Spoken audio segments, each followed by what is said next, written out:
Okay, good morning, everybody. Hopefully you can hear me well. We were just playing before starting a little bit of a tutorial video on how to access our coffee and bagel session, which I will cover towards the end of this session for a chance to get together in small groups and break out. I'd like to just say thank you for everyone for attending this morning. We're really happy to have you here for ProLink Technology Live. I'm Bree Kruder. I'm the EVP for ProLink Solutions, and we're really excited to host this event. This is our annual user group conference for those of you who might be new to this event. ProLink has been hosting for probably over 8 years now. We've had our user group event, which started very small and has certainly grown. With turning into more of a virtual model with all events over the last couple of years, it's given us the chance to kind of expand how we're hosting this event. So what originally was more for training and just for our existing users of ProLink tools, we've now had the opportunity to kind of expand the topic of technology in affordable housing. And so that is what this event is meant to do. We have both our existing clients attending today, and we have some other agencies attending today. So we're looking forward to hosting a number of different educational sessions for you through panel sessions. We have Jennifer Schwartz from NCSHA here with us today to be our keynote speaker and so we're really looking forward to that and appreciate her time. And we just look forward to a great event. So without further ado, I'm going to go ahead and introduce Jennifer.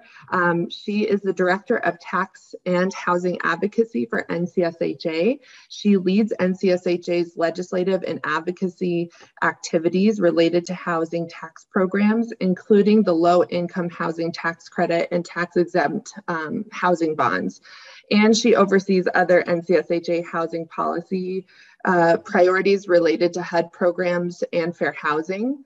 Today, she's going to provide us with insights happening in Washington, particularly focusing on the Build Back Better Act. This is a topic with high stake for the affordable housing industry. And in addition, she'll be providing an update on the upcoming year 2022 appropriations, ongoing housing credit regulatory issues, and the latest status on COVID relief programs, including the Emergency Rental Assistance Program and the Homeowner Assistance Fund. So thank you, Jennifer. Before handing it off to you, I'm going to run through just a few housekeeping items for everyone attending today. First, if you haven't been on the Cvent platform, the platform that we're using today to host this event, you'll notice on the right-hand side, you should see a chat feature. So make sure that you pay attention to any sort of notification there, and you need to open it up. When you post in chat, it will be visible to everybody on the conference, so just be aware of that. And please start the conversation, ask the questions. We'll certainly follow up as much as we can, as quickly as we can, either during the sessions or follow up after the sessions with those answers. And then the next one is polls. We're going to be issuing polls throughout the sessions. They will consist of a few questions to keep you engaged during the session, so pay attention to that as well. You do need to open up that polls area to be able to see them. So just pay attention for any notifications of new polls and stay engaged with us throughout the sessions. It's a great way to check in and make sure that you're really absorbing the content, especially during our training sessions. And then finally, when you click into a session, you should be able to see as you scroll down, the bios of the people who are hosting the session. And then you'll see an area called Files where you can download the presentation decks and whatever other materials are uploaded. So for example, with Jennifer's session, you should be able to click in there and scroll down and download her presentation for her keynote. So just a few housekeeping items. Without further ado, I'm going to hand it off to Jennifer for her keynote speech. Again, we're really thankful to have you here with us, Jennifer. And I will let you take over the screen share to start your presentation. Great, thank you so much. All right. So before I get started, I just want to say a big thank you to ProLink for inviting me here to speak about what's going on in Washington today. And boy, is this a timely time to be talking to you all, because there is so much happening. I was really struggling with making sure that I could stay within this hour, because just to bring everybody up to speed on what's been going on in Washington is going to take a while, because there is a lot. And it's a lot of good stuff, but a lot for us to think about. And, as we, if we're successful in getting this done, next year is going to be a really big year for implementation of so many new things that we've been looking for and advocating for years. So with that, let's talk a little bit about the Build Back Better Act. So Bree mentioned this bill in her introduction. This is really the major issue, or one of the major issues, certainly, that's going on in Washington. And for us, this is huge. This is kind of our magnus opus when it comes to the low-income housing tax credit and other really historic opportunities for affordable housing programs, both on the tax side and on the spending side, including some new programs, but really just a fantastic opportunity for the housing credit program. It is the major bill for the Biden social policy agenda. So you might have seen that Congress has just passed the bipartisan infrastructure bill. That is kind of the first part of the Biden domestic policy agenda. And then this is the next piece of it. The social policy agenda, the Build Back Better Act, includes things outside of the housing world as well, of course. A lot of issues around childcare, climate mitigation, healthcare. So there's an awful lot of things that are in this bill, but housing is a really big part of it. And this is moving under what we call the budget reconciliation process. And that's a special way of moving legislation through Congress where, because of certain protections that this bill has, because it was included in the congressional budget resolution, it can move through the Senate without being subject to a filibuster. And that means that instead of needing 60 votes to pass muster, it only needs to get 50 votes plus the vice president to cast that tie-breaking vote in order to move this. Now, that sounds great, and that's the reason why the Democratic majorities have chosen to go about this, because they know they couldn't pass this this kind of legislation if they needed to get to 60 votes in the Senate. But there are certain drawbacks and challenges to using the reconciliation process. I'm not going to get into all of the details on that because it gets into some parliamentary weeds, but it does mean that there are certain things that you can do and certain things that you can't do. So let's start off with what's at stake for the housing credit program. First of all, we've been working for an awful long time with Senator Cantwell and Senator Young in the Senate, and then with Representatives Del Bene and Walorski in the House on a cap increase for the housing credit program. And we've got a pretty significant cap increase that is included in the version of the legislation. And everything that I'm going to talk about here is the version of the legislation that is moving through the House right now. I'll talk about exactly where that is. It's really at the final stages of House consideration, but I'm going to talk about that when we get to the end, when we talk about the outlook. But so here's what we've got already. So this bill would do essentially a 10% increase for 2022, 2023, and 2024. So stepping up 10% a year plus inflation adjustments in between those years. So if you look at where we are in 2021 and compare that to the $3.97 in 2024, it's about a 41% total cap increase over current levels. So that includes for 2022, 23, and 24, that 12.5% that we already had that would otherwise be expiring this year. That's included into the baseline. And so that 10% increase plus inflation is on top of that. But in 2025, it would go all the way back down to where, if you had taken the 2017 numbers, so before we got that temporary increase in 2018 and just adjusted that for inflation. So that's a big drop off between 2024 and 2025. Now, for strategic reasons, we are really trying to push to get the cap increase through to 2025.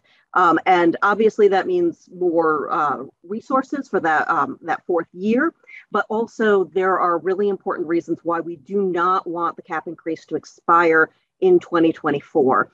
That is a presidential election year, and there are a whole bunch of these expiring tax provisions, we call them tax extenders, that will be expiring in 2025. It is very much in our interest to make sure that the cap increase expires in the same year that other tax incentives are expiring, so that if there is a big extender bill in the end of 2025 extending everything, that we get included in that. We do not want to be the one thing that's expiring in 2024. So we still have a lot of work to do on the Senate side trying to massage this cap increase. But the fact that we've got this in there is huge. You may have seen that a framework and an initial draft came out a couple weeks ago now, the end of the week before last, and that didn't include any of these provisions on the housing credit. We worked really, really hard to have the House add this back into the bill, and we're successful. So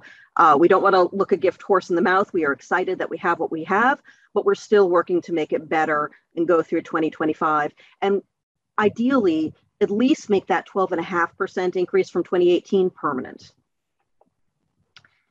So the other really major production provision in this bill is what we're planning for the bond financing threshold. So as all of you know very well, you have to finance at least 50% of the total cost of a development with multifamily bonds in order to get the full amount of 4% credits.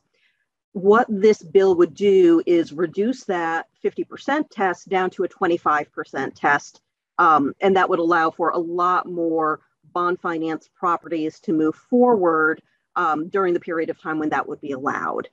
This is going to be huge for those states that are currently bond cap constrained, because it just means that you've got a lot more bond cap to play with and don't have to put artificially more bond cap than would otherwise be needed into housing credit projects just to make that short-term debt and not be able to use it for a longer period of time.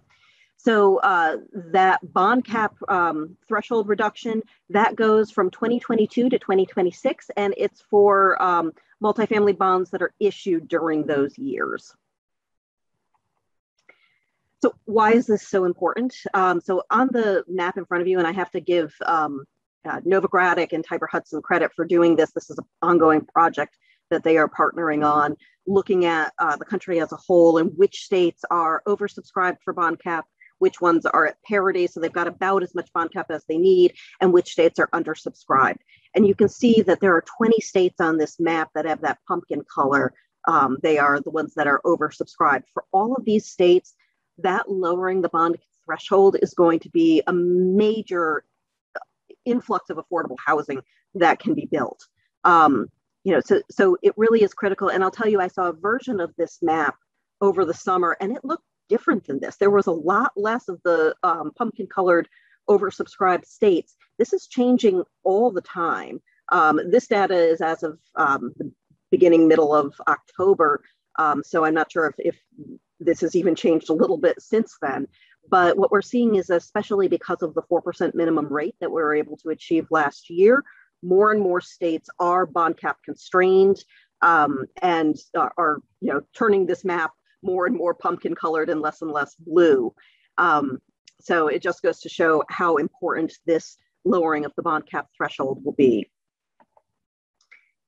All right, moving on to some of the other provisions that are in the bill. Now, this one is probably, I would say, one of the most complicated provisions in the bill. This is a mechanism for being able to use the housing credit to finance more properties where you could have units that would be set aside for extremely low income households. So this is how it's going to work, but you're probably going to be working a lot with ProLink and some of your other partners if we're able to get this, because it's going to take some real thinking through. So first of all, we've got an extremely low income basis boost. And that means that you can give, or state housing finance agencies can give up to a 50% basis boost to a property. But that basis boost is only for the basis associated with extremely low income units. And in order to be eligible for this basis boost, the buildings need to reserve at least 20% of their units as ELI units, so extremely low income units. And those units, what that means is that they are rent restricted and designated for households that are earning no more than 30% of area median income or 100% of the poverty line, whichever is greater. So that's the first part of it. Basis boost, just for those, the basis associated with those units, you have to meet this criteria of on the building level, and you're going to have to rent to and at rents that are affordable to households who are extremely low income. Okay, so here's where it starts to get a little bit more complicated. There is a set aside of your housing credit volume cap, and actually what it is, it's a set aside of your per capita amount. So at least 8% of your per capita credits must be used for these 9% buildings that meet the ELI boost threshold. So 8% of your per capita credits would go to properties that have at least 20% of the units with that are reserved for extremely low income households meeting those criteria. There's also a cap on how much you can use this basis boost. So, and the way that the 8%, I should say, set aside is going to work, it's similar to the way that the nonprofit set aside works. So the tax code would actually say, instead of saying there's an 8% set aside, it's going to say no more than 92% of your housing credit per capita amount can go towards properties that don't meet this threshold. So potato, potato, but that's how it's written in the statute. So you've got 8% set aside essentially for these properties. Then there is a cap on this. So we would really like to get rid of this. I think that it makes this overly complicated and isn't really necessary. But this had to do with the Joint Committee on Taxation and the way that they have scored this, or the cost estimate for this provision. So no more than 13% of your per capita credits can be used for buildings that receive the boost. So you've got to get somewhere in that 8% to 13% window, essentially. And then separate from that, on the private activity bond side of the world, states can use under this no more than 8% of their private activity bond volume cap for 4% deals that would receive this extremely low income boost. So that is going to create other challenges because, as you of course know, we have multiple issuing entities within the state, and states are going to have to figure out, well, how do we divvy up this special bond cap that can be used for properties that are going to get this basis boost. So a lot more to come on that. And I know that that was probably confusing. And if people have questions, I am happy to attempt to answer them. But we're still working through this, and we're going to try and see if there's ways that we can streamline this a little bit with on the Senate side as the bill moves over there. A few of the preservation provisions, these are things that are extremely important to NCSHA and to state housing finance agencies. For me, these are some of the things that I've been working on for a long time and feel very strongly about. So first of all, the bill would close the qualified contract loophole. Right now, we are losing about over 10,000 units a year every year due to early terminations because of qualified contracts. We have lost probably about 94,000 units so far based off of what NCSHA has been able to collect from data. There are other estimates that it's higher than that, but these are properties that as of year 15, or really in year 14, the owner can go to the state and request a qualified contract. The state has a year to find a buyer who's willing to pay the qualified contract price, which is usually in almost all circumstances very, very high, higher than fair market value. And typically what happens is that year passes, and then the affordability restrictions must be lifted off of that property. And so we don't get the full 30 years or more than that if they committed to a longer extended use period. And instead, that property is becoming a market rate property with a 3-year grandfather period for existing tenants. But as of year 15. And this has been a huge problem and really a hole in the bottom as we're working to increase housing credit resources so that we can build and preserve more properties. We don't want to be losing properties out the bottom. So what this provision would do is two things. So for newly financed properties, so properties that are getting their housing credit allocation or their 42M letter after January 1st of 2022, those properties would no longer have the option for a qualified contract. That would go away.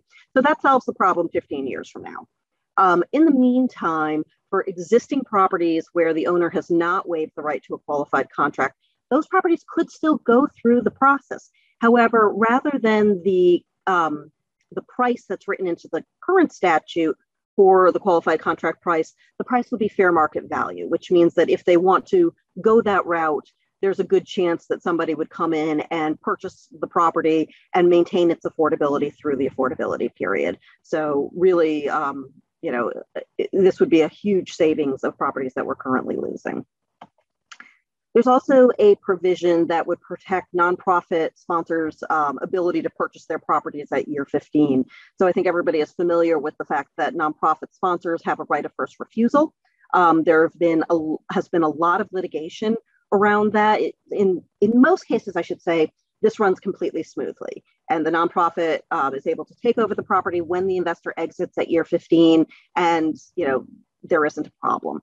But we've seen an increase in instances where this isn't happening the way that it's supposed to. So what this would do is for any agreement that's entered into after the date of enactment of this legislation, rather than a right of first refusal, the nonprofits would just have a purchase option. And so that would make it very easy. But again, that is going to make a difference 15 years from now.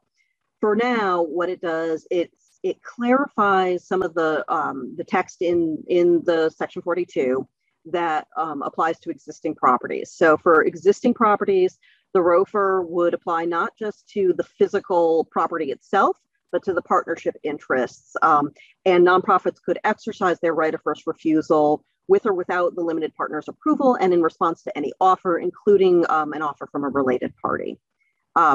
However, if there is express language in a partnership agreement that is contrary to this, this change would not supersede that express language. So it's only for those areas where the language is murky and nobody really knows what it actually means. And hopefully this would prevent needless litigation that we're seeing right now. All right, last couple of things on the housing credit. There is a 30% basis boost for properties in Indian areas and also a change on the Section 48 investment tax credit, which is the tax credit for renewable energy. Primarily, a lot of people think of it as the solar tax credit, although it's not only solar.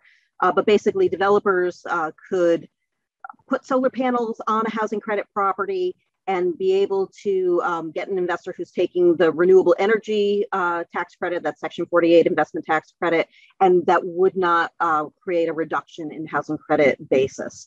So that's part of the renewable energy section, but obviously has an impact for us over on the housing credit side, which is good.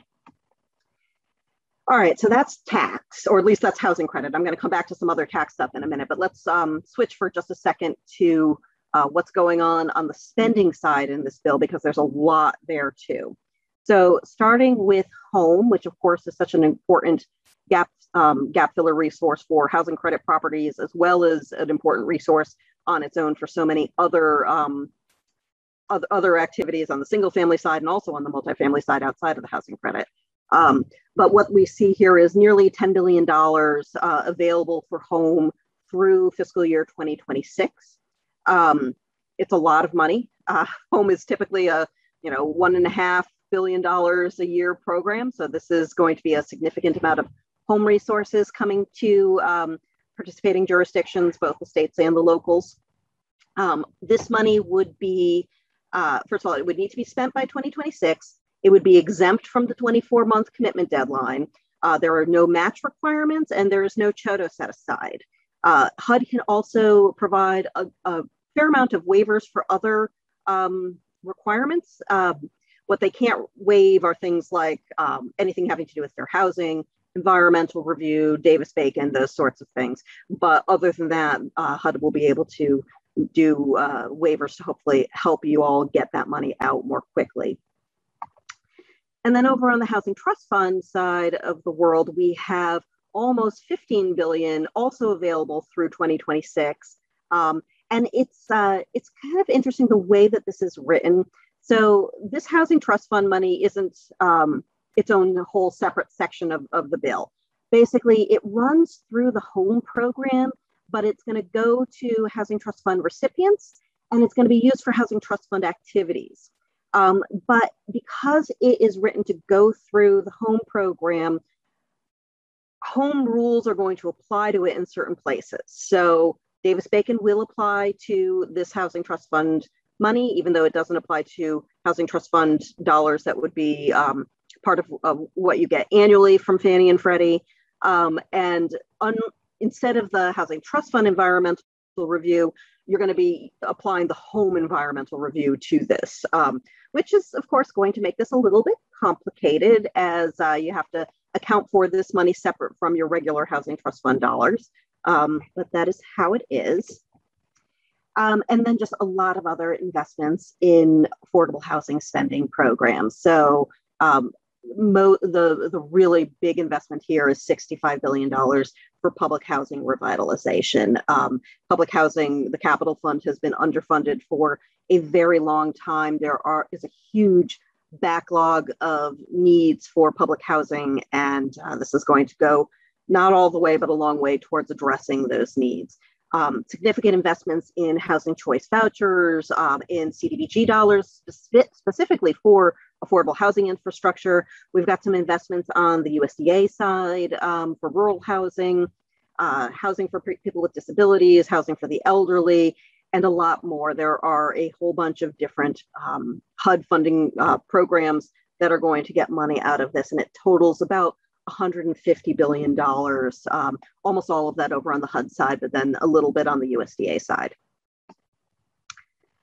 And then we come to homeownership. So there's a fair amount over here too to parse through. So first of all, new program, this first generation down payment assistance program. It's a $10 billion program. It would go 6.8 billion of it to states and nearly 3 billion of it to CDFIs and other entities to make down payment assistance available. This is a new program, and so it's going to require standing up this program and putting together the rules for it. So there's a lot of work that's going to have to be done next year if this gets enacted into law.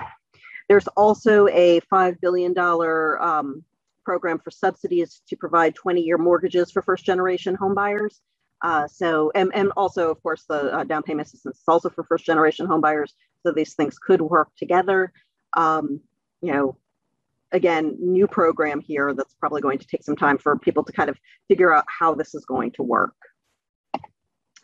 And then over on the tax side, again, for home ownership, this would enact the neighborhood homes credit. And this is something we've been working on now for several years to promote new construction and rehabilitation of owner-occupied housing in distressed neighborhoods.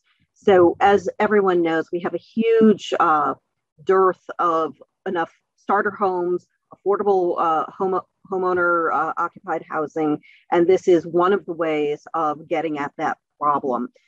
Basically, this credit would cover the difference between the cost of actually doing the rehab on a property or constructing a new property and the price as sold. So in these distressed neighborhoods where you're not going to get a sales price that's as high as what the cost would be to do the investment that you would need to get that property ready to be sold, this fills that gap. But again, this is a brand new program. This would be administered by state neighborhood homes credit agencies. So I think that it's pretty likely that in most states it's going to be the State Housing Finance Agency that would be administering this, or the agency that runs the housing credit, if not possibly. So there's lots to set up with this as well, starting with a qualified allocation plan that each state NHC agency would have to have. And this program is not a permanent program. It only goes for through 2025. the way that it would work, it's kind of like in 1986 when the housing credit was created. It was supposed to sunset in 1989. So the hope is this becomes a permanent program, but right now it's not, which means that there's a lot of work to be done for a temporary program that could go away right after 2025. The amount of money each state would get is for 22 through 24, $3 times their population, and $6 times their, $6 times their population in 2025. There's also a small state minimum there as well, $4 million in the first 3 years, and then $8 million in that last year. All right, so lots of stuff. Where are we now? As I mentioned before, this is moving its way through the House.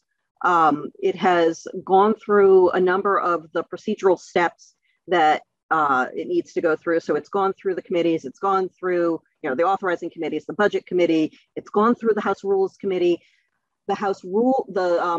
The full House has passed what we call the rule for this. That's a procedural vote that they have to do before they actually vote on the bill itself.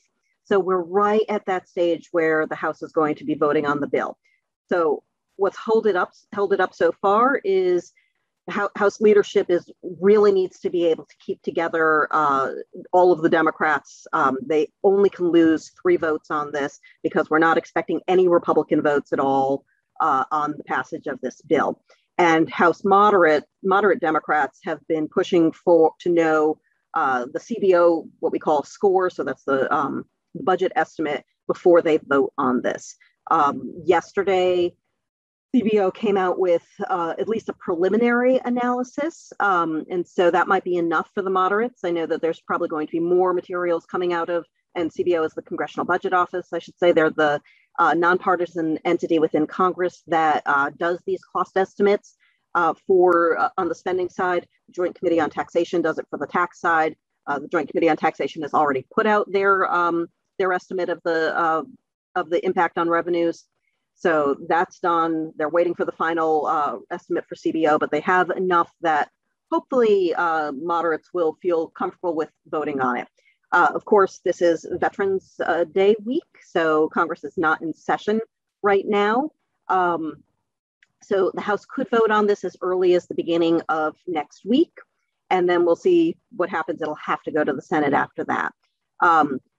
So in the Senate, we might see some more changes. So what's come out of the House, there are going to be pieces of that some of the moderate senators don't want.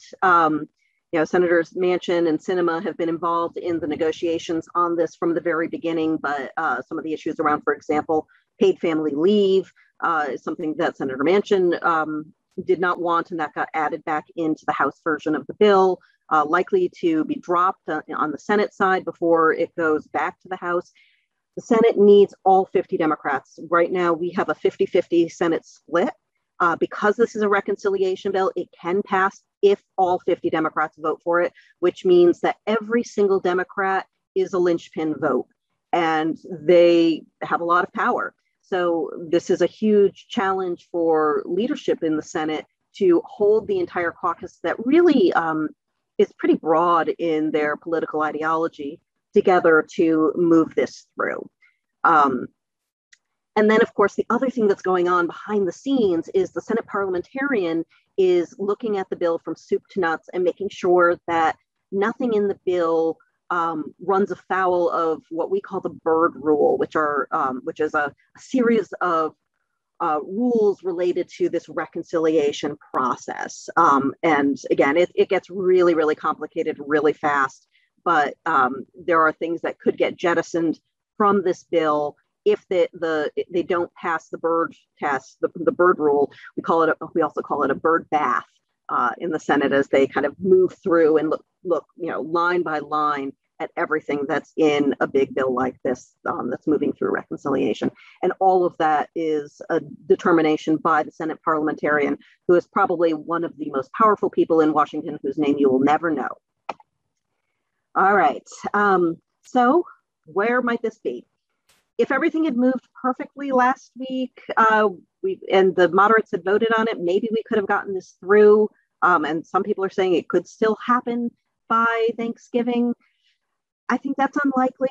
I think that it's going to go definitely into December. I wrote early December here, but really, I think it's probably going to be later December. There are a number of other things that are also on the Senate calendar, and these negotiations have proven to take a while. This is a lot to agree to. We also know that we're expecting the Senate will make changes. So even once the Senate passes it, it'll have to go back to the House again. So they pass the exact same bill so that it can go to the president to be signed. And it could fall apart. I mean, there is no done deal on the bill yet. So we'll see what happens. But what I think, we need to do is to continue to do our advocacy in support of all of these really important affordable housing priorities, and letting Congress know that it's important that these remain in the bill, and what we'll be able to do with all of these additional resources and how important that's going to be. So that's a big thing on its own. And if that were the only thing Congress were working on for the rest of the year, that would be a lot of work. But there are a few other things on Congress's plate that they absolutely have to deal with. One of them is appropriations. So right now we are under a continuing resolution. It runs through December 3rd. And so Congress needs to do something by December 3rd to avoid having the government shut down. And that, I think, is likely going to be another continuing resolution that would push that FY funding for the government at FY 2021 levels through a little bit further. We don't know when they're going to push it to right now. It is unlikely that they would just be able to pass the FY 2022 bills by that time. So I think, continuing resolution is what we're looking at there. The other thing that's happening is that the debt limit suspension ends also on December 3rd. And so whether Congress is going to have to deal with that immediately or can punt it a little bit further down the road is going to depend on tax receipts. So right now, the debt limit, so the debt ceiling is suspended until December 3rd.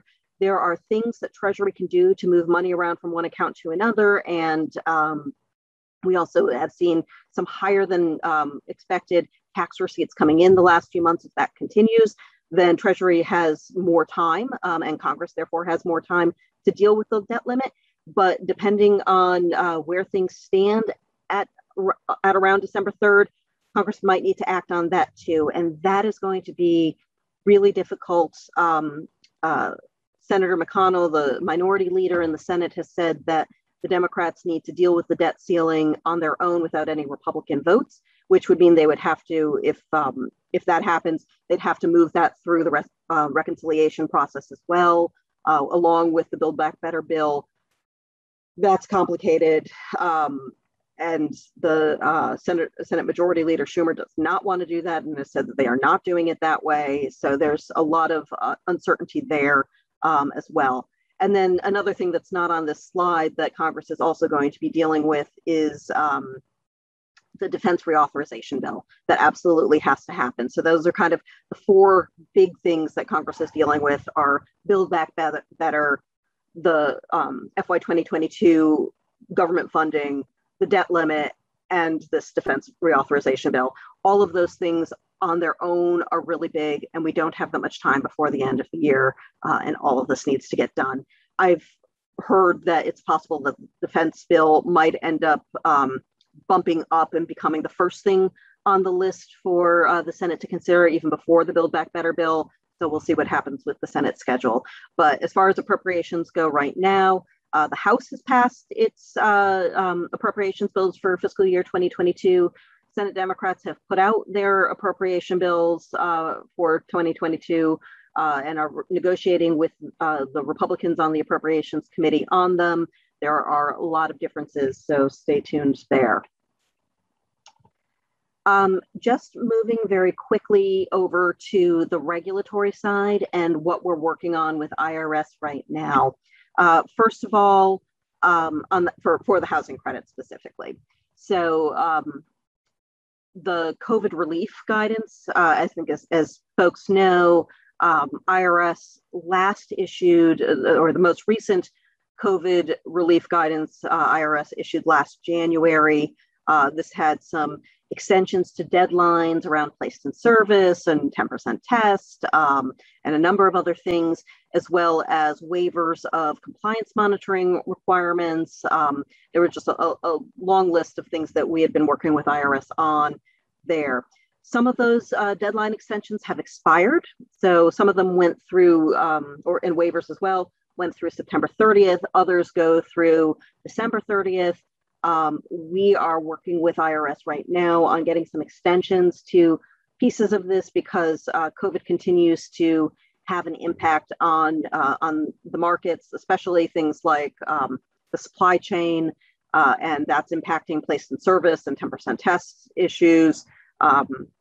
We also know that because COVID cases have been high in some areas of the country, it is difficult to do physical inspections of units.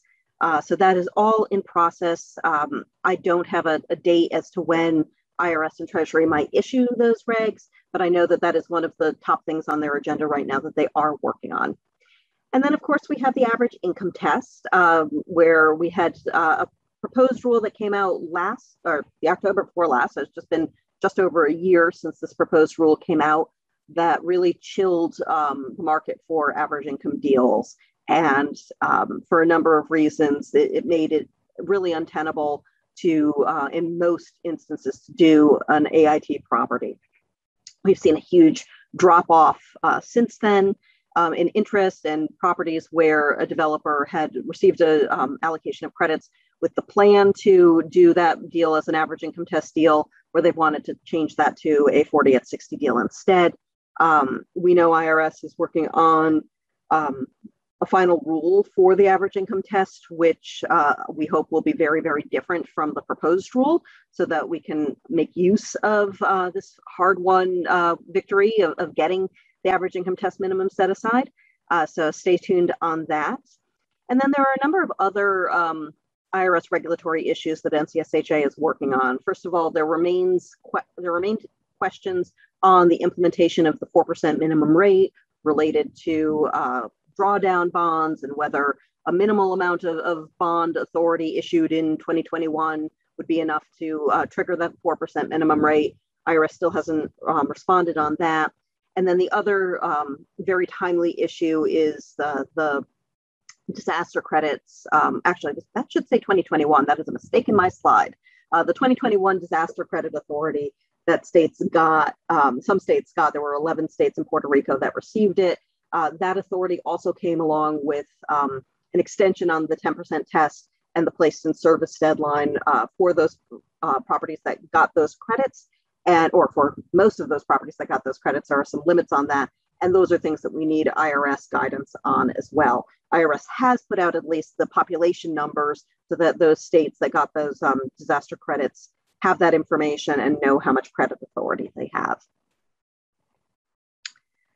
All right, and it looks like I don't think there's any questions in the chat yet. So I'm going to just keep on going. And if anybody does have a question about anything on the legislative side or the housing credit regulatory side, just you can put it in the chat, and I know that Ryan will bring it over to me. But in the meantime, I'm going to talk a little bit about the other major new programs that HFAs have been standing up over the last year: the Emergency Rental Assistance Program and the Homeowner Assistance Fund. So starting with emergency rental assistance, this is really two different programs with a lot that is the same. So ERA 1 is the $25 billion that Congress appropriated back at the very end of December last year. This is money that needs to be spent by September 30th of 2022. And then the ERA 2 program, very, very similar, but a little bit more flexible, is $21.55 billion that was appropriated in the American Rescue Plan Act in March. And that money actually lasts through the end of fiscal year 2025. The entities that are administering this, of course, are state agencies. There are 28 state housing finance agencies that are running the program. And then the rest are other state entities are running their full state program, and then local governments that had a population over 200,000 were eligible to run the program if they wanted to. Territories and tribal governments also. Tribal governments only had funding under ERA 1, not under ERA 2. Again, this is just a little bit of background as to what this program actually does. It provides assistance for households that are low-income households, so no more than 80% of area median income. The households either needs to have qualified for unemployment benefits or experienced a COVID-19 hardship, which could be a loss of income. It could have been an increase in expenses. It could be whatever the grantee wants to define as a COVID-19 hardship. For purposes of ERA 1, that is a hardship that is due directly or indirectly to COVID-19 itself. For purposes of ERA 2, it is a hardship that could have happened just during the COVID-19 pandemic. So there's more flexibility there. And then these households also have to have a risk of experiencing homelessness or housing instability, and grantees need to give preference to households who are at 50% or less of area median income, or a member has been unemployed for 90 days. Money can be used for a number of different activities: rents, arrears, utility and home energy costs, utility and home energy arrears, so both prospective and retrospective for rent and utilities, other housing related costs, so moving expenses, or all sorts of different things can be covered under this. And then up to 10% of the funds under both ERA 1 or ERA 2 can be used for housing stability services. And that's stuff like legal aid and eviction prevention. So there's been a lot of work that we've been doing on this program over the last year as states have been standing it up. But some new things that have come out more recently, specifically at the end of August, Treasury published some guidance on ERA, and I will read that question in just a second. Sorry, I just saw that in the chat. Treasury published some new guidance on ERA that makes this a lot easier to move the money out the door. These are things that NCSHA had been asking for quite some time. So it allows for grantees to allow self-attestation without any other documentation to verify income during the public health emergency. That makes it a lot faster and allows grantees to move through the backlog of applications that they got.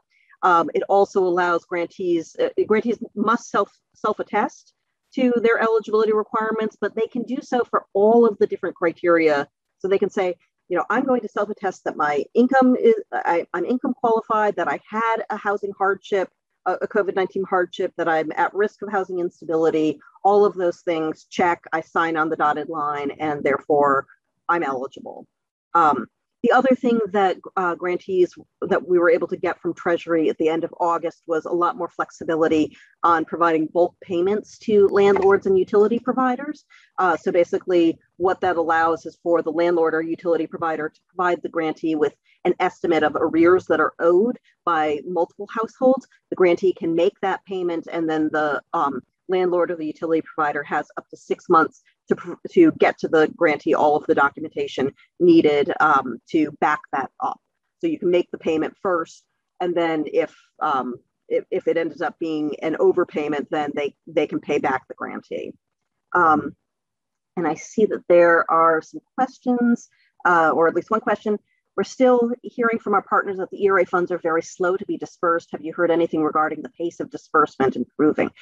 So actually, the pace of disbursement, I'm going to go over this in a slide in a minute, but it's, it's interesting. The states that have the slowest pace of disbursement, if you look at, as the expenditures as a percentage of their total grant, are small states, and that's not surprising. So a state where, the population is really, really small, but they got $200 million in ERA 1, it's not surprising when their expenditure rate, so their ratio, the amount of money that they've spent, is low in comparison to a state that probably didn't get enough funding. And we've seen actually a lot of grantees now that have not only moved through all of their ERA 1 dollars, but are starting to move through, and very soon are moving through all of their ERA 2 dollars. Several grantees that have spent everything and are now closing their programs to new applicants because they're just going through what's the people in their pipeline right now. considering the huge lift that this program has been to set up, creating a whole new infrastructure from scratch, I think it's amazing that so much has been spent already. So I disagree with the some of the press reports that I think have been really unrealistic about the program. So, and here's my expenditure slide. So as of September 30th, this last September, there's still 12 months to go before all of the ERA 1 money must be spent, and 46% of it had been spent as of September 30th. And if you consider the fact that the first few months of the year, nobody was really spending the money because they were putting together their programs, that just goes to show that there's been a ton of spending over the last few months, and I expect that that's going to continue. There were 9 states and a lot of local grantees that had already started spending their ERA $2, and of course their ERA $2 aren't even intended to be finished until 2025. They're going to move through that much, much faster than I think anyone was intending. People are running out of money. So what's happening right now is Treasury is going through a reallocation process. This is something that was required in the statute because the way that this money went out to grantees really was not a formula that was based off of need. And so the way that this worked, it was completely based on population with a very high small state minimum. So it wasn't based off of population of renters. It wasn't based off of the cost of living. So if you have a state that has very high rental costs and a state that has very low rental costs relatively, this still was just based off of their population, nothing else. Which meant that these grants really weren't, were not necessarily appropriate for actual need. So this reallocation is an opportunity to really right-size grants and make sure that money is going where it is most needed. This is the reallocation for ERA 1. There's a separate way that this is done for ERA 2 that I'm not going to go into right now, but it is a gradual process over a 6-month period. Basically, the way that this works is that every 2 months there will be a minimum expenditure threshold that grantees, if they have not met that threshold, then some of their money would be eligible for recapture and reallocation to other grantees. And in some cases, grantees are going to be voluntarily reobligating some of their funds to other grantees in their states. So, for example, I know that a number of grantees had wanted to provide local entities in their states with a portion of their grant. Initially, Treasury was not allowing them to do that in any way other than as a subrecipient, so it was a complicated process. Treasury is now allowing them to do that kind of voluntary reallocation. So that's all going on right now.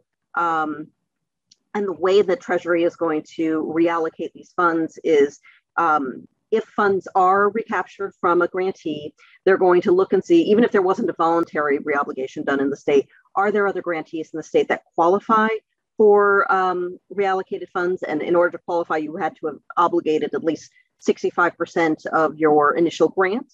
And so Treasury could reallocate the funds to other grantees in the state.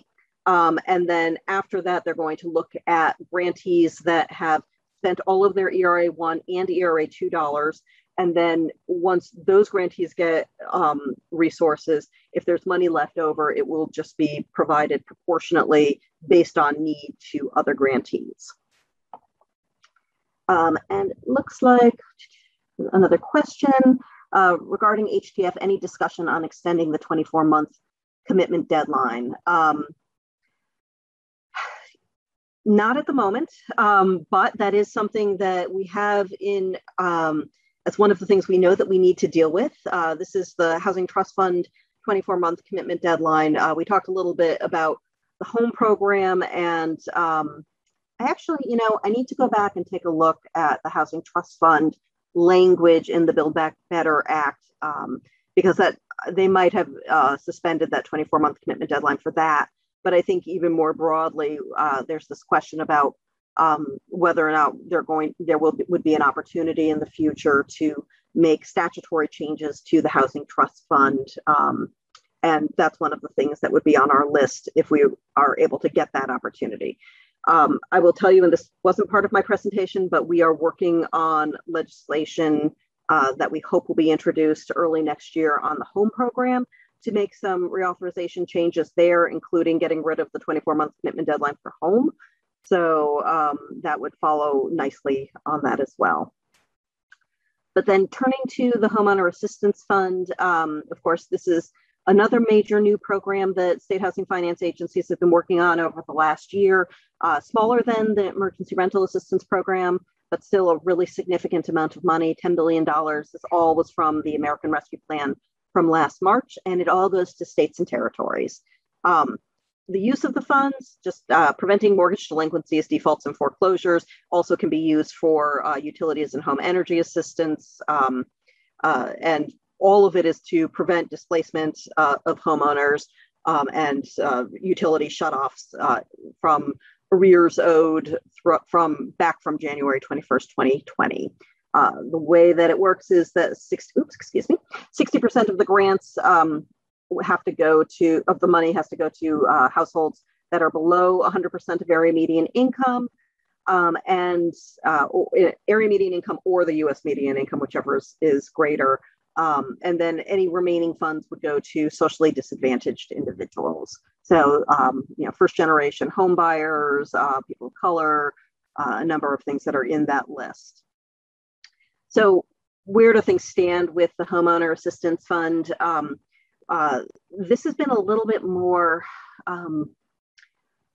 spaced out than the Emergency Rental Assistance Program, which was a real sprint. This is probably a longer sprint. I wouldn't say it's not a marathon, but it's a longer sprint than ERA is. So states have been submitting their HAF plans to Treasury. Treasury right now has been coming back to states with comments and questions on those plans. States have 30 days in order to respond to Treasury. In the meantime, there are 16 states in Puerto Rico that have launched pilot programs, which apparently have gone pretty well so far. 2 of them have already had to close because they've exhausted the amount of money they were able to spend on those pilot programs. And we're expecting Treasury to approve the plans in November and by the end of the year. And I'm just going through this really quickly. These are some of the things that we're still working on with Treasury. Taxability of HAF benefits. Actually, that got sorted out last night, so it's not in my slide deck, but HAF benefits are not taxable. We're still working with Treasury on reporting requirements and the use of revenue generated through the HAF program, and working with all of our partners on trying to make this a big success. So that brings me to the end, just in time. And Ryan or Bree, I don't know if you had any closing remarks or anything else that you wanted to say. Thank you so much. No, that was great, Jennifer. I think you were able to keep up with all the questions in the chat, so I don't think we have any additions. I'm going to go ahead and share my screen again just to wrap up before the next session for everybody. So you should be able to see that now. First thing I want to mention again is you can see Jennifer's file. You can go ahead and find that to download. Right when you click into that session, you should be able to see her bios and then scroll down and download that file. So that's available to you today. You can also log back into CVent for the next 90 days and access that video. So, and this session will be recorded as well, and that will be available. So thank you so much, Jennifer. We really appreciate your involvement with us on this conference and sharing the session with you. It's always a good opportunity to get those insights intermittently throughout the year. So we really appreciate your time. So thank you very much. Next few things I just want to cover before we break out into our first break. We do have surveys that we're issuing for each session. It's really just an event survey. If you do have the opportunity to go there and fill that out and provide any feedback you have for us, we'd really appreciate that. This is our first year using this platform and adding some of our sessions. So we'd love to hear your feedback for our next event. So please do that. I really would appreciate it. Last thing I want to talk about is the upper menu bar that you have for the next 2 days. First, talking really quickly about partners. If you go there, there are some opportunities to see some videos that some of our partners have put together. These are partners that we work with to provide our tools to really enhance the different technology platforms that ProLink offers. Obviously, NCSHA is a strong partner of ours that we work with and collaborate with throughout the year on many different efforts. E&A team is also a partner of ours, as well as DocuSign. So we've incorporated DocuSign into some of our platforms. So please take a look at that. And then Walker and Dunlop is also a partner that we work with to enhance some of the things we're doing with Procorum, which is that platform that we use for collaboration. So if you're interested in kind of reading those bios and their involvement in affordable housing, please go ahead and check out partners. And then the last thing I want to spend some time just discussing briefly is the discussions area. So if you joined a tad early, you probably saw a video playing silently at the beginning, talking about coffee and bagel. So there is the opportunity to have these small breakout sessions on our break times through the discussions area at your top menu under community. You would click on discussions and scroll down, and you'll see an area to join rooms of consisting of about 6 people. I think it maxes out at 6, and then you start another room. So the goal with that is to provide small sessions, small groups of people to just connect and talk, kind of like running into each other in the coffee hour at a regular conference. So we hope that encourages some networking and collaboration and running into people that you probably know. And so we hope to see you there. I'll be joining one of them. And we are going to be issuing gift cards. They're random, kind of just a giveaway type of thing to someone who's attended one of those rooms. So it'll be a random choice gift card that we issue per break session. So if you want the chance to do that, please join. And you can find that video that I shared at the beginning of this session on the main page of Cvent. At the very bottom, you'll see a Starbucks gift card kind of banner, and then you'll see the video. So feel free to check that out to just refresh on where to find coffee and bagel. So I think with that, we are at the end of this session. Thank you so much for attending it. And I'll see you at the coffee and bagel 15-minute break, a little less than that, a couple minutes behind. So thank you again, Jennifer. And I hope everybody has a great conference. Please reach out to us if you have any needs whatsoever through the next couple of days. All right, see you there.